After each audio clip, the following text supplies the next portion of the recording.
এই কাবলে ছোলার নিরামিষ রেসিপি, তাহলে সম্পূর্ণ দেখো পুরোটা, দারুণ টেস্টি হয়েছে, খেয়ে দেখবি। দেখো আমি এখানে 2 কাপ কাবলে ছোলা ভিজিয়ে দিয়েছি, বড় কাপের। 6-7 ঘন্টা আগে ভিজিয়েছি। দেখো ছোলাগুলো কত সুন্দর ভিজে একদম টাপকু টাপকু হয়ে গেছে। আমি ধুয়ে পরিষ্কার করে নিয়েছি। আমি আজ যে কাবলে ছোলার ঘুগনি বানাবো, ঘুগনি তোমরা অনেকেই অনেক রকম করে খেয়েছো, কিন্তু আমি আজকে সম্পূর্ণ নিরামিষ আর অন্য ধরনের অন্য রেসিপি বানাবো। কাবলে ছোলার ঘুগনি অনেকেই তোমরা খেয়ে থাকো, কিন্তু দেখো আজ আমি কিভাবে বানাই, সম্পূর্ণ নতুন রূপে রেসিপিটা বানাবো। আর সামনে পুজো এসে গেছে, পুজোর জন্য নিত্য নতুন অনেক রকম খাবার বানিয়ে খেতে ইচ্ছা করে। তা আজ আমি কাবলে ছোলার ঘুগনি বানাচ্ছি। জলটা সর্বপ্রথমেই আমি জলটা ফেলে দিচ্ছি। জল ফেলে দিয়েছি, কড়াইগুলো কত সুন্দর ভিজে হয়েছে দেখছো। এবার আমি এখানে একটা গ্যাসের মধ্যে কুকার নিয়ে নিয়েছি। কুকারে কড়াইগুলো তুলে দিচ্ছি।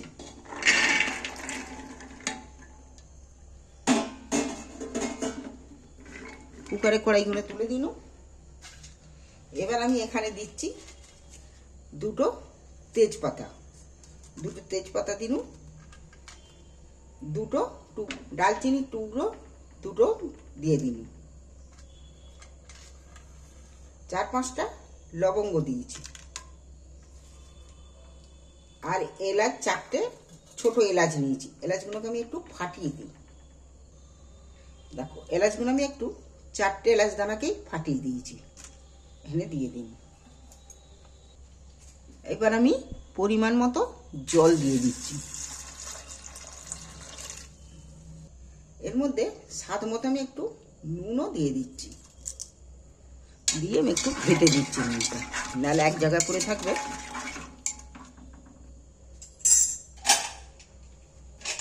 এবার আমি কুকারের মুখটা এঁটে দিচ্ছি। এইটা 3টে সিটি মারবো। সকাল থেকে ভিজানো আছে, 7-8 ঘন্টা আগে ভিজানো আছে, 7 ঘন্টা আগে 3টে সিটি দেবো। আমি গ্যাসটা জ্বেলে নিচ্ছি। আজ আমি নিরামিষ ঘুগনি বানাতে, কাবলে ছোলার চানা বানাতে, কাবলে ছোলার যে চানা বানাতে এখানে নিয়েছি কিছুটা আদার টুকরো, 6-7 কোয়া রসুন, 3টে টমেটো, 2 কাঁচা লঙ্কা। আমি এখানে নিয়েছি 50 গ্রামের মতো চীনা বাদাম, তাকে ভেজে খোসা ছাড়িয়ে নিয়েছি। দেখো বাদামগুলো আমি আলাদা মিক্সারে দিয়ে নিচ্ছি, এগুলো একটু মিক্সারে দিয়ে নিচ্ছি। এই আমার মশলা, এইটা একটা দারুণ স্বাদের, দেখো আমি কিভাবে বানাই, দারুণ স্বাদের রেসিপি হবে। এখানে নিরামিষ বানাবো বলে পেঁয়াজটা বাদ যেমন দিয়েছি, তেমন আমি এখানে বাদামটা নিয়েছি, চীনা বাদাম 50 গ্রাম নিয়েছি। প্রথমে আমি মিক্সার জার নিয়েছি, জারেতে বাদামগুলো দিয়ে দিচ্ছি। বাদামটা আমি একটু জলও দিয়ে দিচ্ছি, বাদামটাকে ভালো করে পেস্ট করে নেব। এখানে আমি টমেটোগুলো কেটে নিয়েছি ছোট ছোট করে, টমেটোগুলো মিক্সারের জারে দিয়ে দিচ্ছি। টমেটোগুলো দিয়ে নিন, আদা রসুনের কুঁচোগুলো সেগুলো দিয়ে দিচ্ছি, আদা রসুনটা, 2 কাঁচা লঙ্কা দিয়ে দিই। এবার আমি আবারও মিক্সারের জারে দিয়ে দিই। 3টে সিটি দিয়ে রেখেছি।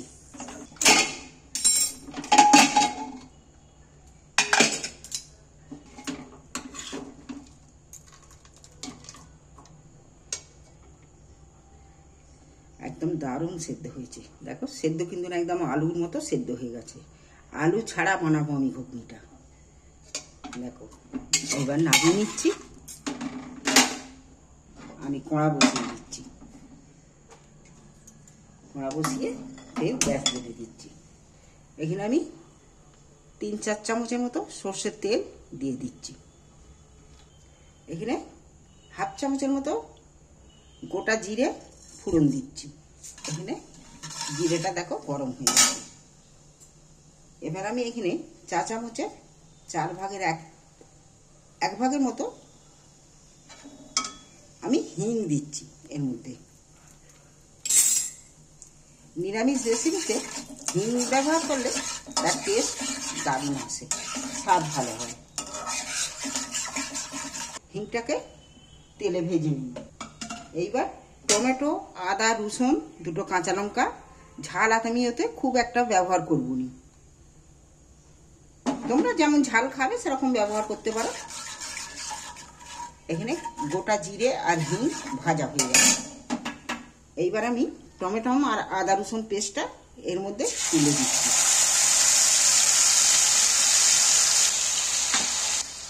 এবার গ্যাসের ফ্লেম আস্তে করে দিয়ে এইটাকে ভালো করে নেড়ে নেড়ে নাড়াচাড়া করে করে ভালো করে নেড়ে ভাজতে হবে, যাতে টমেটো আদা রসুন কাঁচা গন্ধটা না থেকে যায়।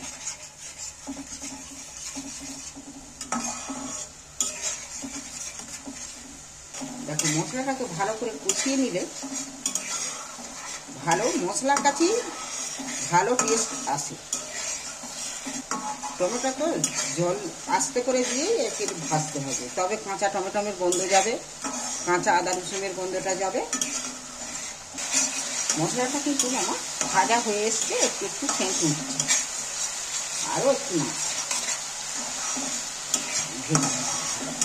দেখো ভালো করে এটা ভাজা হয়ে গেছে, তেল ছেড়ে দিয়েছে মশলাটা দিয়ে, আর সেন্টও উঠে গেছে। এখানে 1 চামচ কাশ্মীরি লাল লঙ্কা দিচ্ছি, কালারের জন্য একটু হলদি দিচ্ছি, সামান্য 1/2 চামচের মতো হলদি দিয়েছি। এখানে ধনে পাউডার দিচ্ছি, 2 চামচ ধনে পাউডার দিন। এইবার আমি আবারও মশলাটাকে ফের কষিয়ে নিচ্ছি। ঝোলে মশলা 1 চামচ দিচ্ছি। দেখো মশলাটা লঙ্কা হলুদ যেসব দিয়েছি পুরোটাই ভাজা ভাজা হয়ে গেছে। এবার কড়ার মধ্যে লেগে যাচ্ছে, তেল ছেড়ে দিয়েছে মশলাটা দিয়ে। এখানে যে বাদামটা পেস্ট করে ঢেলে রেখেছিল, বাদাম বাটাটা, সেই বাদাম বাটাটা এবার আমি দিয়ে দিচ্ছি এর মধ্যে। এবার বাদাম বাটাটা আর মিক্সার ধোয়া জলটা একটু এর মধ্যে দিয়ে দিচ্ছি।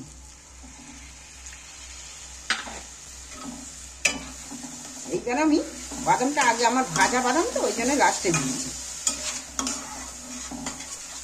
দেখো তোমরা বাদামের বদলে যদি টক দই পারো দেবে, কি তোমরা নিরামিষ খাবে তো নিরামিষ খেলে বাদামটা দিলে বেস্ট হয়।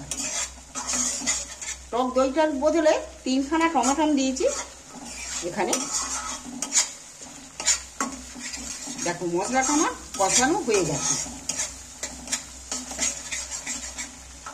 মশলাটা দিয়ে তেল ছেড়ে দিয়েছে, মশলা কষানো হয়ে গেছে।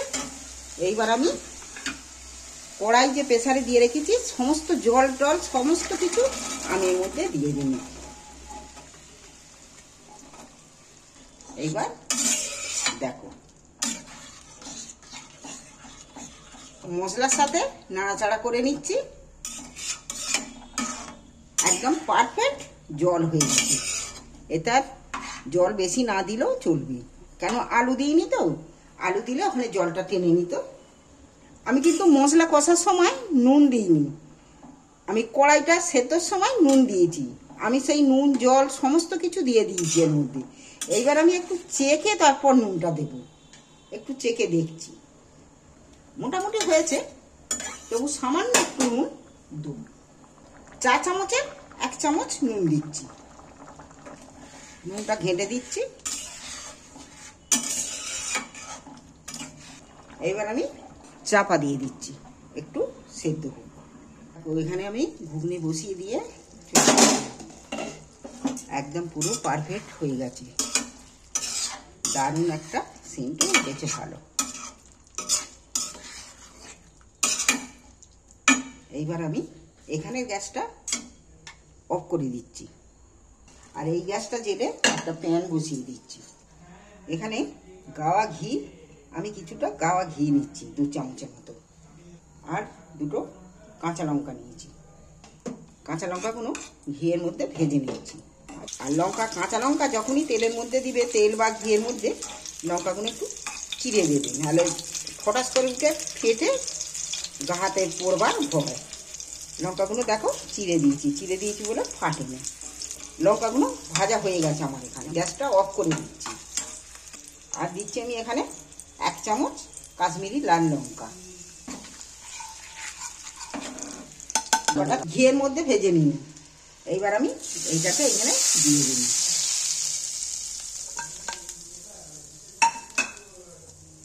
এই নিরামিষ রেসিপিতে দেখবে দারুণ স্বাদের রেসিপি। একটু নাড়াচাড়া করে এইবার আমি ফের একটু চাপা দেব, যাতে সেন্টটা এর মধ্যেই থাকে।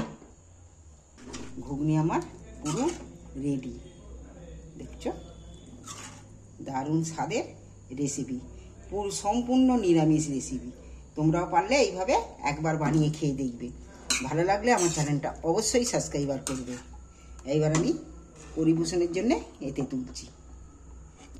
সম্পূর্ণ নিরামিষ কাবলে ছোলার ঘুগনি।